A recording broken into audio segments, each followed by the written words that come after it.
De quais formas será que a leitura preserva e mantém a criatividade infantil? Ouvimos tanto que a leitura é importante, que precisamos ler para as crianças pequenas e realmente é fundamental, porque serve de base para aprendizados para a vida toda. Mas pensando especificamente na questão da criatividade, como ela pode manter e nutrir essa criatividade? Olá, eu sou a professora Magna Tânia, sou mestre e doutora em literatura e tenho uns muitos anos aí de experiência com educação infantil, alfabetização, alguns poucos anos de experiência no superior. E hoje eu trouxe essa questão para a gente refletir um pouco, né? Como que se estabelece essa relação entre leitura, livros infantis e criatividade? Primeiramente, eu quero falar um pouquinho para vocês sobre os livros infantis, né? Se tem um produto destinado a esse público, a infância, né? Que, assim, cresceu muito e teve muito espaço no mercado editorial brasileiro, foram os livros infantis. Hoje existem vários formatos, interações, tipos diferentes de livros, né? A gente tem os sonoros, tem livro de borracha, tem livro de pano, tem os pop-up, né? Então, assim, há uma gama muito grande, um pop-up aqui, há uma gama muito grande, né? Uma variedade muito grande. E o que acontece é que muitas vezes nós nos sentimos perdidos na hora de escolher um título, um livro para nossos filhos, seja para nossos alunos, ou mesmo para presentear alguém, não é mesmo? Eu já me vi perdida em muitas livrarias, aí tentando ver qual seria o melhor e tal, e com a vontade doida de comprar todos, né? Mas existem alguns critérios que a gente precisa prestar atenção quando se trata de livro infantil.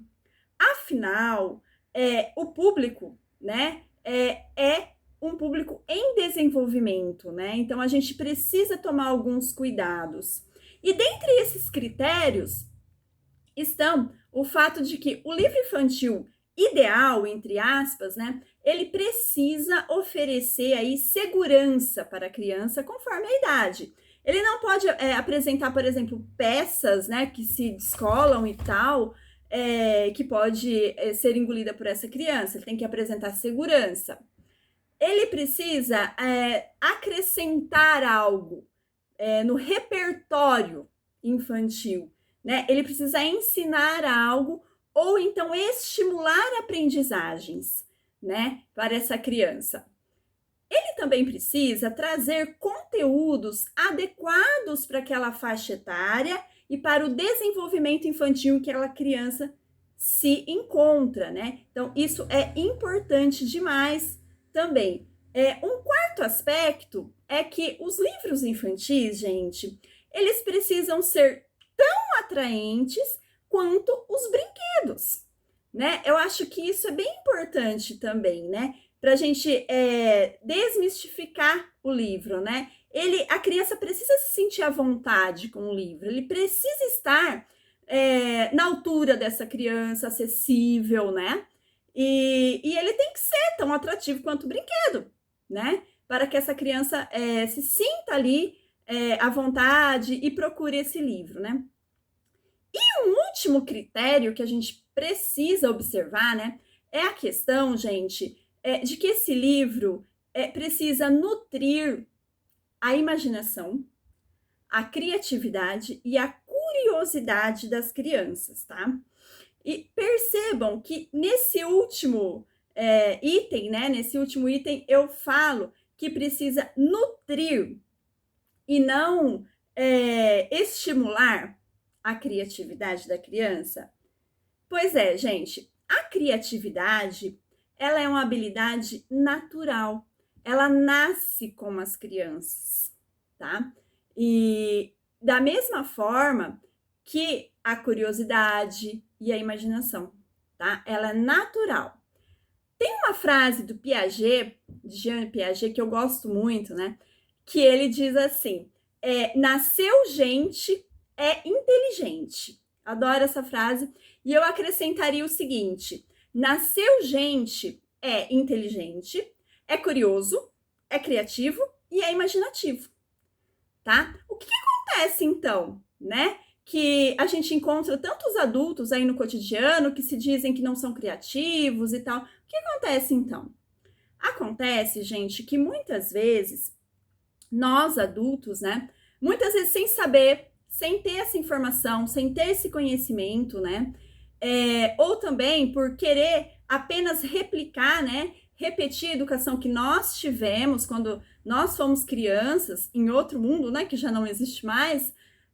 Ou por N motivos, seja porque tem uma agenda cheia de compromissos e tal, muitas vezes no cotidiano ali da convivência com essas crianças, né? Seja com nossos filhos, com os nossos sobrinhos, seja em sala de aula com as crianças, né?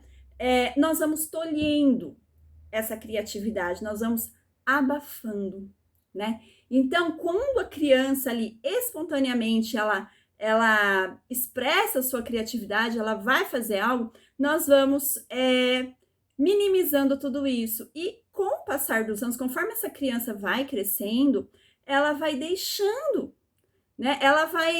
Não é que ela vai deixando, ela vai priorizando outros aspectos, né? E aí é o que e acaba acontecendo que muitas vezes nós temos muitos adultos aí que não se consideram criativos, sendo que todos nós nascemos, né? Fomos crianças criativas, né? Quem convive com criança no cotidiano sabe, né, gente? É só observar aí que a gente tem muitos exemplos, né? De como as crianças, elas se relacionam dessa maneira criativa, né? Então, é um ponto muito importante, né? A gente precisa nutrir, a gente precisa conservar essa criatividade. Afinal de contas, né? A criatividade é uma das habilidades muito importantes aí para o nosso futuro, né? A criatividade, ela está associada aí à combinatividade, à resolução de problemas do cotidiano, né? E é uma habilidade fundamental para a vida hoje em sociedade e com certeza também para o nosso futuro aí, né?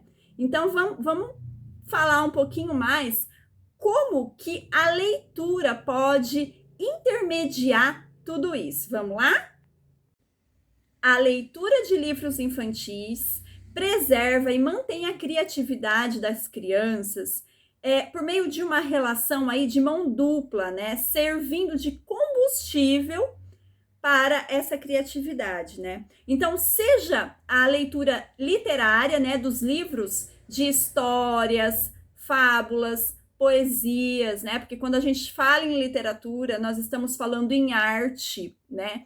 Então, ativa muito mais imaginação, criatividade, seja desses livros literários, mas também dos livros informativos, dos científicos, dos sensoriais, né? De todos os tipos de livros, eles servem aí como combustível para essa criatividade e de via dupla. Às vezes, essa criatividade parte do livro e se expande, e outras vezes nós temos o caminho inverso, que parte de uma brincadeira, de uma música, né, de um outro contexto aí e vai para a leitura, tá? Então, vamos de exemplo? O primeiro deles é a dramatização de histórias, né? Funciona muito bem nas salas de aula e tal, e em casa também, tá, gente? Que por exemplo, a gente faz a leitura para criança pequena aí, né, de 3 anos para cima, 2, 3 anos para cima, e aí é feito um teatrinho, uma dramatização, que é uma mistura, gente, de brincadeira, né, de brincadeira aí com a leitura e com a representação e com a criatividade, e que envolve um monte de habilidades importantes, tá? Se você faz essa dramatização da história na escola, na sala de aula com suas crianças, você consegue alinhar com todos os campos de experiências da BNCC, em especial e preponderantemente, é claro, com escuta, fala, imaginação, né? Mas também a criatividade não tem limites e chega também para outros campos de experiência, como, por exemplo, traços, sons, cores. Por quê? Porque vai ter que ter cenário, improvisação, né? Então, assim, é muito produtivo, tá? Eu vou contar uma historinha rápida para vocês aqui. O meu filho mais velho, o Vitor, hoje ele tem 7 anos, e ele sempre foi muito interessado em leitura desde bem bebezinho, né? Ele sempre teve muito contato com os livros aqui em casa e tal. Eu e meu marido somos professores e sempre teve vários livros em formatos diversos à disposição dele. E ele sempre se interessou, desde bem pequeno, né? Aí, por volta de uns 4 anos, eu comecei. A gente já lia para ele histórias de coleção, né? Tipo do folclore e tal, né? E aí, por volta de 4 anos aproximadamente, eu comecei a ler Monteiro Lobato para ele, né? E ele amava, né? E é um tipo de leitura bem interessante, porque assim, você lê capítulos. Então, tem aquela questão da história que continua no dia seguinte, né? E aí eu lia Monteiro Lobato para ele, e ele se apaixonou pelo Visconde de Sabugosa, pela Emília, pelos personagens, né? E aí ele teve uma fase que durou uns 2 anos, aí uns 2 anos e meio, que ele queria fazer teatrinhos, sabe? Então, assim, ele sempre foi muito interessado por vários assuntos diferentes e ele queria muito, tinha uma necessidade de fazer a representação dessas histórias, né? Então, a gente fazia como uma brincadeira mesmo, né? Em momento de brincadeira. E assim, nós moramos longe dos avós, né? Aproximadamente 500 quilômetros. E virou um hábito que, assim, nas férias, quando a gente ia visitá-los, né? A gente fazia esse teatrinho lá, né? E aí envolvia, algo que envolvia a família toda, né? E aí, assim, eu fazia, eu junto com ele, né, com o Vitor, depois que o irmãozinho também fazia o cenário, a gente pintava com tinta e tal, montava máscaras, né? Pegava, improvisava muito com as roupas que a gente tinha ali, né?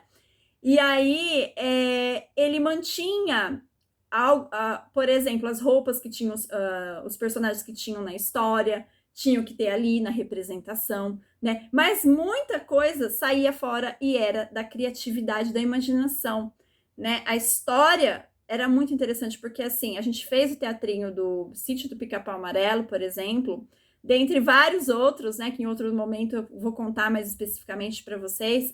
Mas assim, a história criava vida.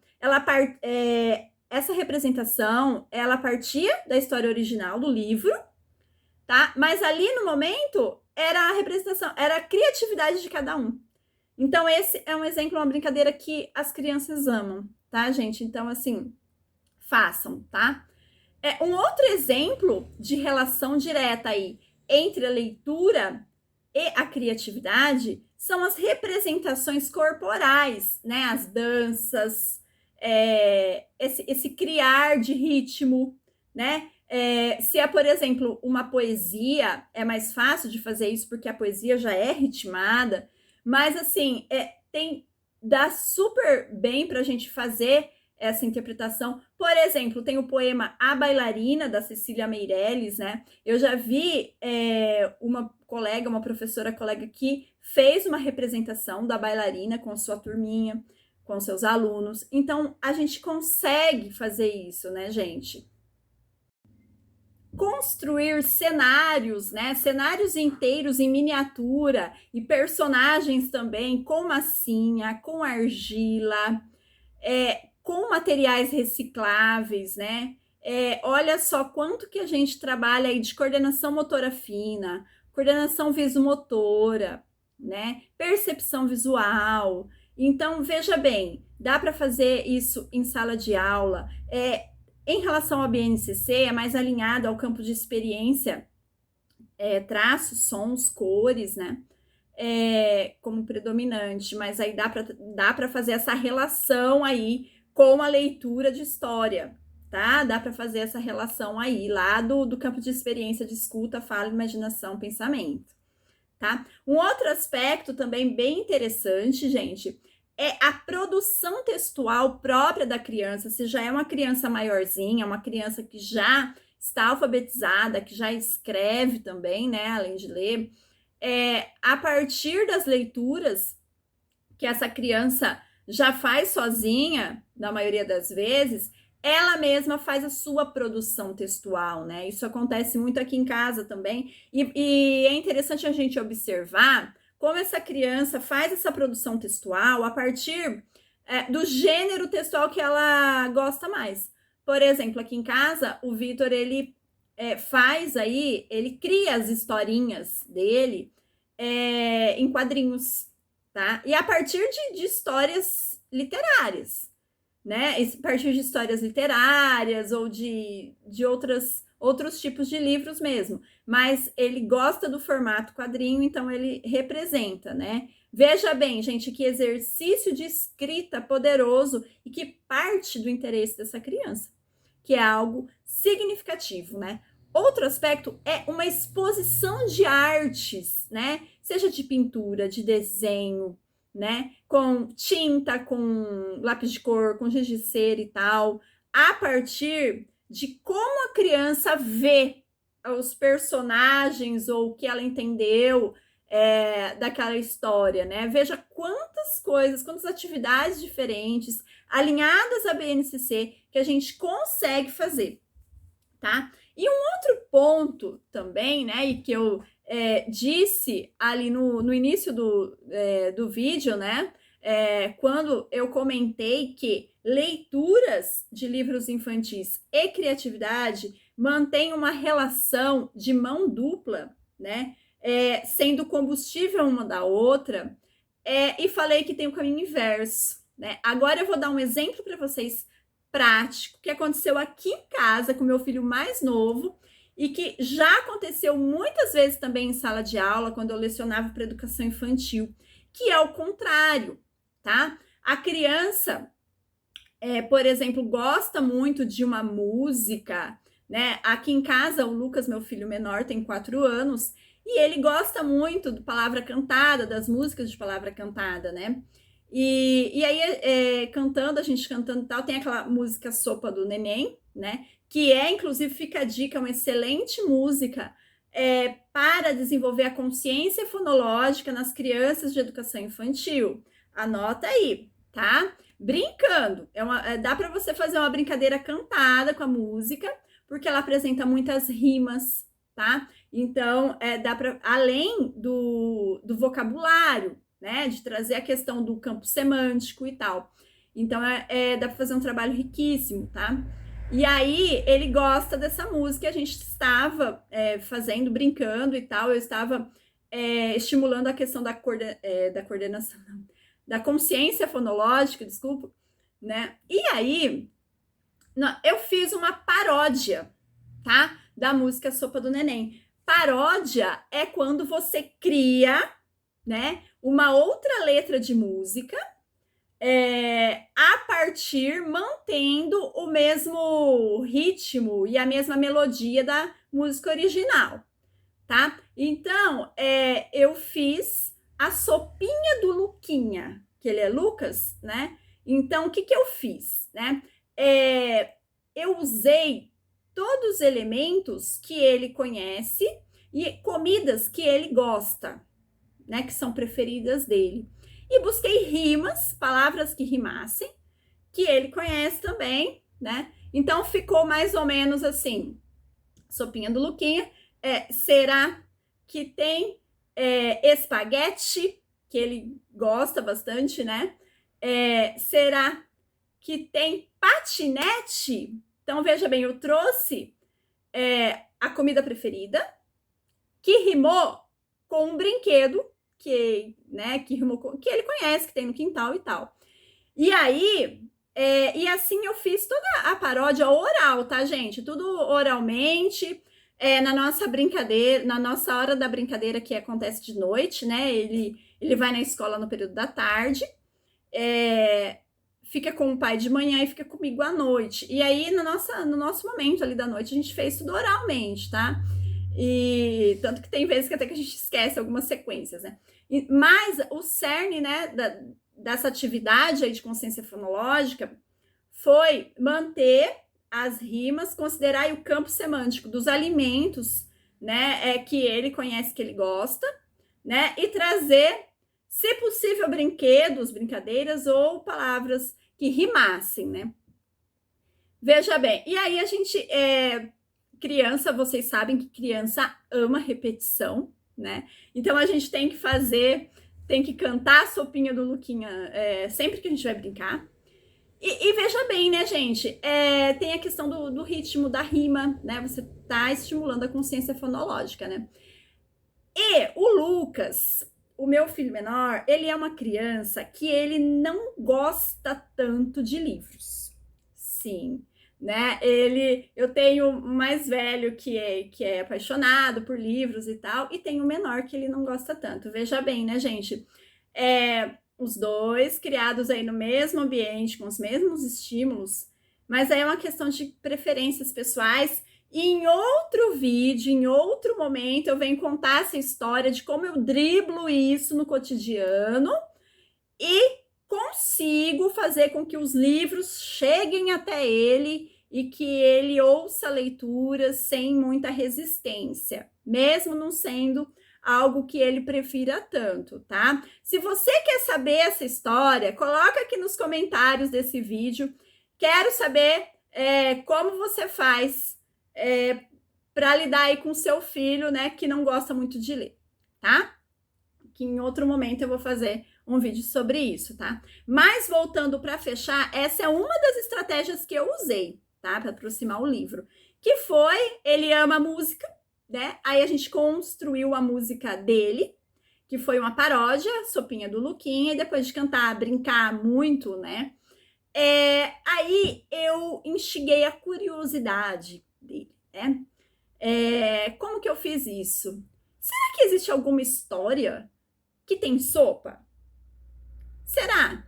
Né? Então aí ele ficou com aquela pulga atrás da orelha e tal. Como que funciona isso e tal? Aí o irmão, né?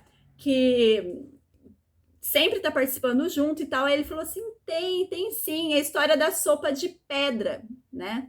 História da sopa de pedra, né? Aí ele: como assim sopa de pedra? Gente, é interessante. Despertou interesse. Como assim? Mamãe, sopa de... Mas pedra não pode comer? Né? Não, pedra não pode comer. Em que livro será que é esse? Será que a gente tem esse livro aqui em casa? Né? Aí o irmão mais velho, né, falou assim: tem na coleção do folclore, né? É uma das lendas da coleção do folclore, que ele se lembra de quando eu li para ele, a gente leu para ele e tal, né? E aí nós fomos para lá, nós fomos lá no quarto deles e eles foram procurar. O livro é esse, né? Ele é um dos livros dessa coleção do folclore, que é Travessuras de Pedro Malas Artes. E aí, ao longo da história, gente, ele traz a história de que ele faz, o Pedro Malas Artes, né, ele faz uma sopa de pedra e tal, né? Para se aproximar aí da personagem do livro e tal. E experimento, não vou contar a história aqui para vocês inteira, né? Mas, veja bem, o Lucas, que não é assim tão interessado por livro, ele se interessou pela história. Então, o que eu fiz aí? Foi o caminho inverso, tá? Eu parti da criatividade de algo que ele gosta, que é a música, palavra cantada, o ritmo, a rima do palavra cantada lá dessa música. Utilizei aí, né? Criei uma versão dele, né? E a partir daí, em um determinado momento, depois de deixar ele brincar bastante, cantar bastante e tal, eu instiguei a curiosidade dele, né?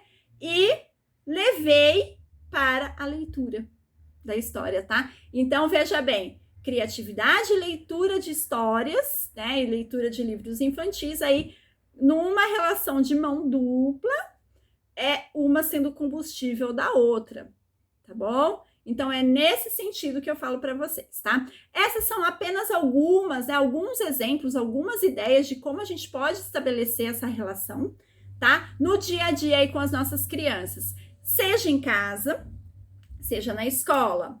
E uma coisa que eu quero pontuar aqui também, gente, Veja bem, eu não fico 2, 3, 1 hora inteira com ele pequenininho lá de 4 anos fazendo isso. Não, eu não fico. Claro que não. Por quê? Porque ele já ficou na escola 4 horas, né? Então, é na brincadeira e na interação, tá? São pouquinhos momentos, a gente tem que ter uma observação. Eu sei que não é fácil, eu sei que no final do dia a gente tá cansado e tal, mas 10 minutinhos que você faz é o suficiente. Você vai, né, plantando a sementinha ali e é o suficiente, tá? E na sala de aula, você consegue fazer projetos pedagógicos, sequências didáticas, alinhando aí, né, a leitura de livros infantis com a criatividade e ainda alinhando aos campos de experiência da BNCC, se você trabalha com educação infantil, ou então as disciplinas curriculares, se são as séries iniciais, né? Se você gostou desse conteúdo, se você achou interessante, tá? Se você gostou dos exemplos e tal, comenta aqui para eu saber, tá? Para eu melhorar cada vez mais, né, esses conteúdos que eu trago para vocês. Deixe seu like, siga, né? Se inscreva no canal, ative o sininho lá para você sempre ser avisado quando tiver vídeo novo, tá? Semanalmente eu trago vídeo aqui no canal. Me siga também no Instagram, lá eu faço publicações diárias, né? Estou muito presente nos stories também, trazendo um pouco do cotidiano, de como eu lido com tudo isso. E se você deseja aí um acompanhamento mais personalizado, né? Eu ofereço consultoria pedagógica personalizada, tá? Em que a gente pode, você me traz a situação, você me traz a realidade, o problema, e a gente conversa e eu te ofereço um plano de atividades voltado para a sua necessidade, para a gente poder resolver essa questão, tá? E se você gostou, compartilha com alguém também esse vídeo, compartilha com seus contatos no WhatsApp, compartilha para que essas ideias, né, para que as pessoas saibam que dá para fazer, que é acessível, tá? E que esse vídeo chegue a mais pessoas, tá, gente? É isso. Beijo grande, até o próximo vídeo.